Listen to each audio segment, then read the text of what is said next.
warahmatullahi wabarakatuh. Terima kasih Bu Dian dan Mbak Dewi sudah memberikan kesempatan buat saya. Ini Mbak, hari ini saya itu mau mensosialisasikan SOP alur pelayanan resep di ruang farmasi. Nah, selama ini SOP alur pelayanan resep itu memang sudah ada. Dari kita menerima resep, kemudian melakukan identifikasi, terus ada juga kajian administratif, farmaseutik, klinik, itu sudah ada Mbak, sampai kita menyerahkan obat ke pasien.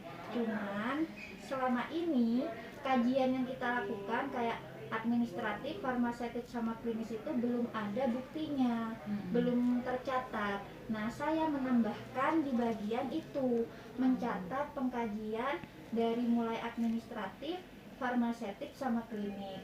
Nah, itu sebenarnya Mbak, checklistnya itu ada di dalam resep.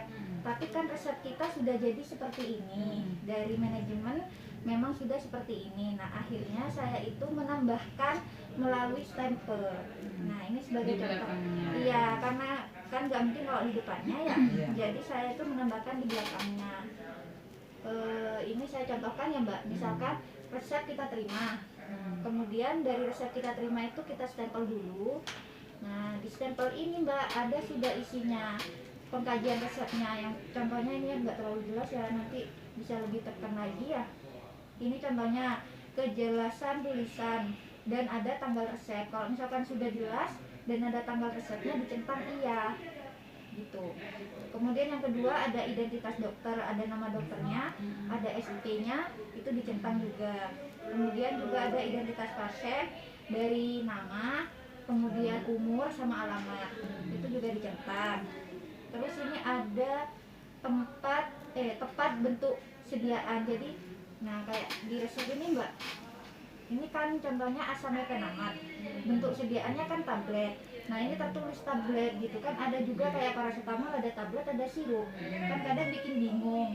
Nah, kalau memang sudah jelas itu tablet atau sirup, kita centang iya. Terus ini juga ada tepat frekuensi. Frekuensi itu cara minumnya Mbak, 3 kali sehari, 2 kali sehari, itu sudah jelas, itu dicentang iya. Stabilitas sama kompatibilitas itu kayak ketercampuran Mbak kalau kita meracik obat. Cuman kalau di sini kan kita sudah meracik obatnya, itu sudah obat jadi itu nggak masalah.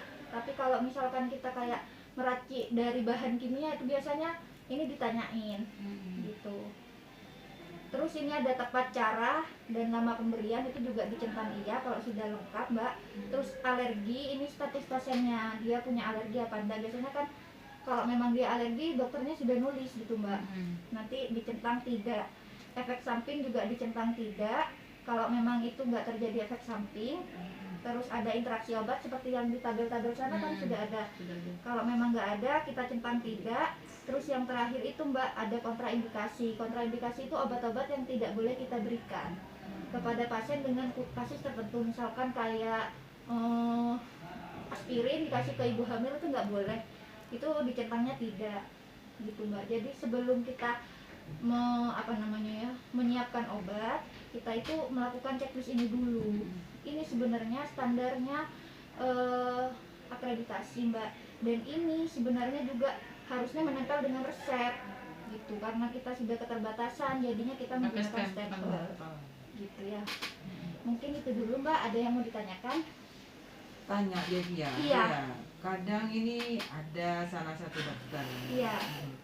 Bu dokter ini kadang lupa nulis ininya, tanggalnya. Itu kadang saya yang nulis sendiri.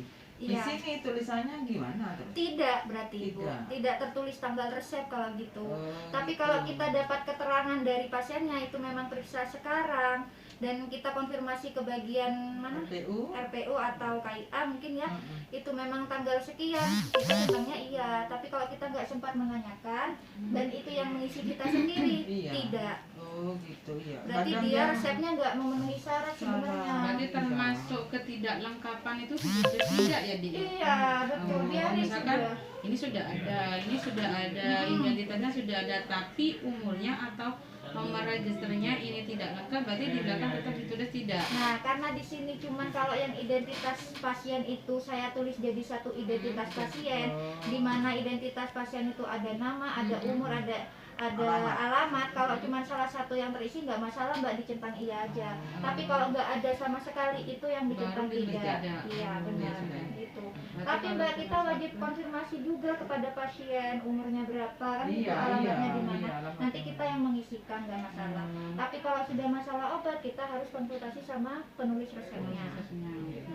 Kadang gitu, ya dokter interaksi kadang itu hanya nulis namanya saja. Iya Terus benar. di bawah tidak no, ada. ini umur Nah. sama alamat tidak ada. Ya itu Bahkan selalu nggak yang ada benar. namanya kita juga harus pernah. wajib mengkonfirmasi ke pasiennya. Sebenarnya Bu, yang benar itu adalah tanggal lahir, bukan umur. Iya. Iya, kalau umur itu masih bisa keliru dan juga bisa salah orang kalau namanya sama, iya kan? Iya, iya, betul, Tapi kalau betul. sudah tanggal lahir itu lahir. pasti udah 1001 lah kejadian Iya. salahnya yang sama. Tanggal lahirnya kan ini. Ini sebetulnya dari kemarin-kemarin ya, Iya. sejak dikasih tahu Pak Dodi itu sudah tertulis tanggal lahirnya. Entah ini kenapa kok akhir-akhir ini sudah kembali lagi tahunnya yang ditulis. Ya, berarti yang menulis resep kurang konfirmasi pada pasien. Ya, Sebenarnya kita betul. juga harus memberikan apa ya, kayak sosialisasi juga ke penulis resep tentang kelengkapan resep Bu gitu. Kemarin sih sudah konsultasi sama Pak Dodi, memang sebenarnya sudah pernah disosialisasikan, Sudah cuman yang pernah. mungkin harus apa ya, berkala juga, nggak bisa cuma sosialisasi satu kali biar cepet gitu kan pengetahuannya Kayak mereka gini itu. aja kan.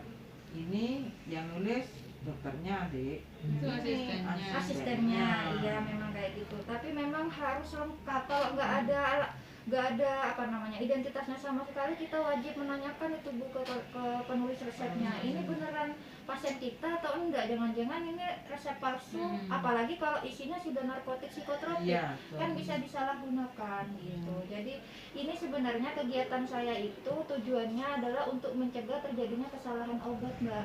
Karena saya baca dari laporan kemarin tuh yang saya minta kesalahan obat itu tiap tahun pasti ada kesalahan obat, walaupun itu memang angkanya mungkin kecil ya kalau di sini mungkin, atau ada kejadian 2-3 kejadian kayak gitu mungkin ada. Nah, untuk menghindari itu saya pakai kegiatan ini, pengkajian resep. Jadi kita tuh benar-benar memberikan obat itu sudah benar-benar tepat kepada pasien, dari pasiennya sudah tepat, obatnya juga sudah tepat sesuai dengan resep yang ditulis oleh penulis resep gitu.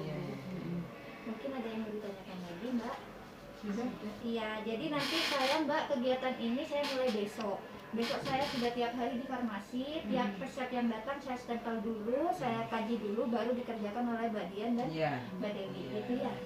Nanti kalau kita rekapan juga dalam sehari itu resepnya berapa, apa sudah terkaji semua, apa ada yang ketinggalan gitu ya. Gitu aja. Nanti mungkin kegiatannya ini mulai besok Mbak sampai 15 Juni kalau nggak keliru, 14 Juni sampai 14 Juni saya aktualisasi di ruang farmasi ya. Ya. Terima kasih ya Bu Dian dan Mbak Dewi. Sama-sama, Dewi. Saya ucapkan terima kasih. Wassalamualaikum warahmatullahi wabarakatuh. Waalaikumsalam warahmatullahi wabarakatuh.